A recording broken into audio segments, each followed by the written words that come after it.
As I became older, I reflected on my military education and career experiences. I did great and bad things. I admit my behaviors weren't always good. While contemplating this, I observed no mansions, boats, motorhomes, or nice cars in that field. I realized that my character mattered more than my belongings. Scott Drummond was nearly killed 40 years ago. Growing up, I wanted to be a billionaire by 32 and retire and enjoy life. I learned independence from my divided family early on, especially after being recruited into the Vietnam War at 18.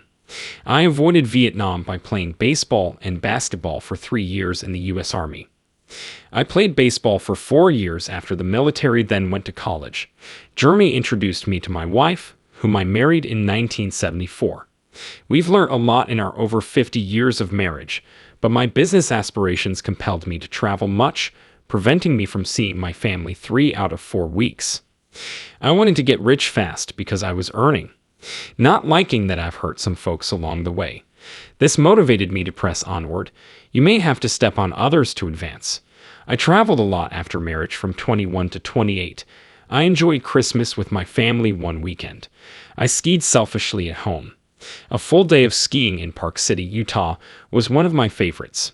As I left the ski resort, I noticed my thumb was incorrect. My fingers were raised and my thumb was at my wrist as I removed my gloves. My EMT friend says Band-Aids don't work. After contacting my wife, we drove an hour to the hospital. She planned my thumb surgery with the surgeon. I recall being on the table as they wheeled me into surgery. I didn't tell my wife I loved her or my 3 kids or thank her. I was taken to the operating room and placed on the table. I laid on the table and waited for the anesthesiologist to return from another emergency. My surgeon told me about a beer block. If you're unfamiliar, let me explain. Lift your arm, apply an air tourniquet, and drain blood. There are 2 valves. After draining blood, they tighten both valves. Local anesthetic lidocaine will then be injected into your hand. I assumed everything was fine and didn't worry. The doctor was covered, so I only saw his back and voice. From the start, the tourniquet pressure hurt my arm. The nurse opened the tourniquet top valve per doctor's order. Everything felt good. Soon later, I felt pressure again. Tightening the first valve and loosening the second should relieve arm pressure. However, this procedure was new to the nurse. She undid one valve but forgot to tighten the other. I had a weird sense. Before I arose, the drug ran up my arm, across my heart, and into my chest. The moment I glanced down at my body and questioned why that person was on the table will never leave me. I saw the doctor operating on me across the sheet, but it didn't move. I don't blame the nurse for running out of the room and shouting she killed me when the machine stopped. I hope this film shows her that it wasn't her fault and that I want to talk to her about it. Naturally, I felt someone close as I stood there. We watched the doctor escort me. He severed a tendon around my thumb and cut my arm and wrist as he worked on it. His pin was excessively long as he put it through my skin and held it with my thumb. Pins must be removed, cut, and reinserted.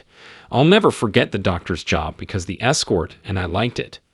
Several staff members rushed in after the nurse left. To revive me, nurses and doctors rushed in. I'll never adjust to their speed. Although they were working hard, I could see the machine next to me. Stillness ensued. The person next to me was mentally talking to me while we stood there, yet I could hear everything in the room. As they put me back together, the escort beside me said we were going to the most beautiful place ever. In front and to my right was a tall grass field.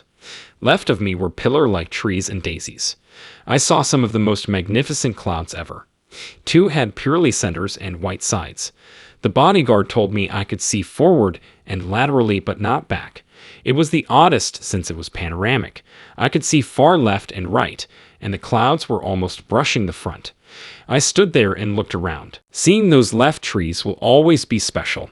These trees had huge trunks, so I can only compare them to modern sequoias. Possibly the most beautiful tree I've seen.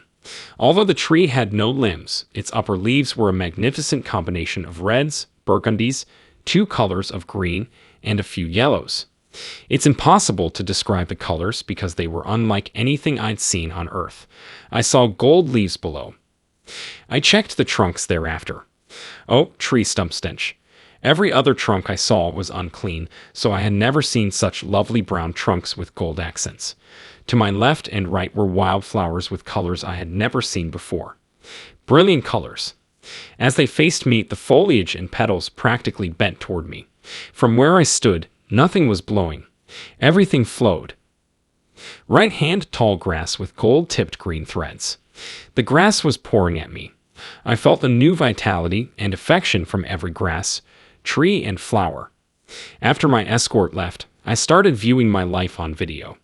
From birth till 28 years old, I watched movies. I've never seen anything more complicated than my parents raising, teaching, and sacrificing for me. My childhood gift was playing sports, especially ball. Playing ball was pricey, so I saw my siblings and dad go without. As I aged, I remembered my college basketball and military days. I recorded my good and bad business experiences. I felt awful for mistreating others. As I sorted through this, I found my boats, motorhomes, residences, and even cars were missing. Even in athletics, I was bad, and others watched my behavior. You had to beat everyone, and sometimes you made stupid mistakes, but you made that basket. I knew I could have done better at 28, but I didn't. I also saw affection in this connection.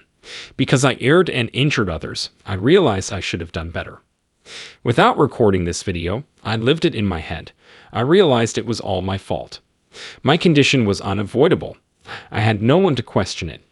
I stood there, staring at the cloud, calm after the tragedy. A voice commanded, "Come," and I stood up. Flowers and grass were facing me as if to push me forward. I was drawn toward the cloud and the guy calling my name when the voice erupted from it by rays from behind it. About this much of the arm emerged from the cloud, allowing me to study it. I understood time didn't matter after saying I didn't know how long I was gone. I examined the form's strength. He grabbed my hand and tried to pull me through the mist with his pointed fingers and thumb. We'll never forget. His arms and hand were oriented so that his falling hand appeared higher than mine, indicating strength. Even though I'm 6'3" and 270 pounds, I'll never forget his bigger hands. He seemed like a farmer, construction worker, or manual laborer. I knew I was dying when my thoughts told me to take his hand. Knowing I was leaving, I was told not to look back. I gripped the hand twice because I sensed something new, and it emerged back into the cloud. I understood I needed that new love. I wouldn't return.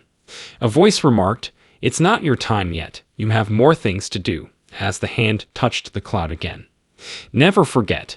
It's been on my mind for 40 years. It is not yet your time. You have more things yet to do. Soon I was out of the operating room, wrapped in a sheet, and back in my body. The certificate on my chest said I had been dead for 20 minutes. The nurses and doctor were shocked when I flipped the sheet. Following my wheeling, the doctor rushed to my wife in the waiting area and said, "He's okay. Everything's okay. We brought him back." My wife's account was unreliable because she didn't know what was going in the operating room. My experience was opposite from her worry about having 3 children alone. Beautiful hues drew my eye. It was a blessing to taste colors again.